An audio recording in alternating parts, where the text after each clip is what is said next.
Downing Street still believes the Irish border problem can be resolved by December, despite Dublin's threat to veto Brexit trade talks over the issue regardless of Theresa May's £40 billion divorce offer.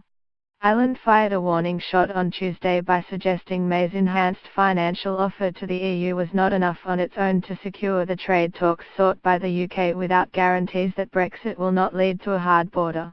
But senior UK officials remain confident that Northern Ireland will not prove an insurmountable sticking point at the next EU Council in December. Whitehall sources said the UK would not countenance giving in to requests for Northern Ireland to stay in the customs union or single market, but that ministers believed some language could be agreed with the EU to guarantee no return to a hard border. Simon Coveney, the Irish Foreign Minister, said an enhanced financial offer was not enough on its own to secure the UK the trade talks it is seeking.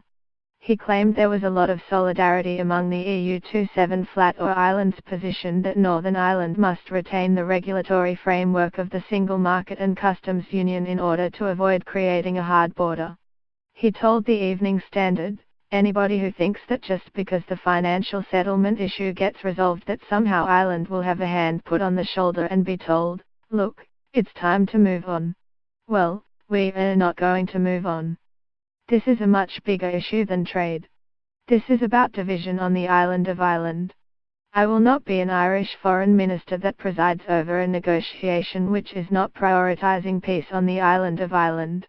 We are not willing to move on without more assurance on the border."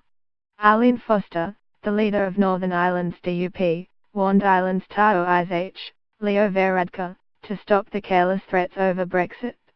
"I am saying to him that he should know better than anybody that you don't play around with Northern Ireland to effect change in other places, and actually what I would like to see the Irish government doing is working with Northern Ireland, working with the Westminster government, to bring about a Brexit that works for Northern Ireland but also for the Republic of Ireland," she told the BBC. Theresa May's spokesman said the Prime Minister had been engaged with the Taoiseach throughout this process. He said, "We are working hard to try and find that unique solution that we need to the situation on the border. We are in a negotiation but, as I say, we think we are making good progress. We think it's in the interests of the UK and also of the EU-27 to move these talks on, and that's what we are aiming to do as we get towards the December Council." Earlier, Boris Johnson, the Foreign Secretary, said a return to a hard border was unthinkable. But MPs fighting against a hard Brexit warned that neither side had come up with a solution that could prevent a hard border if the UK insists on leaving the customs union and single market. Pat McFadden, a Labour MP and leading supporter of Open Britain, said, "At the moment, ministers think they can leave the customs union and the single market and then blame the EU for the consequences of their decisions. But leaving the single market and customs union were decisions taken by Boris and his fellow Brexiteers for ideological reasons, and they were made without a second thought to the consequences for the Irish border.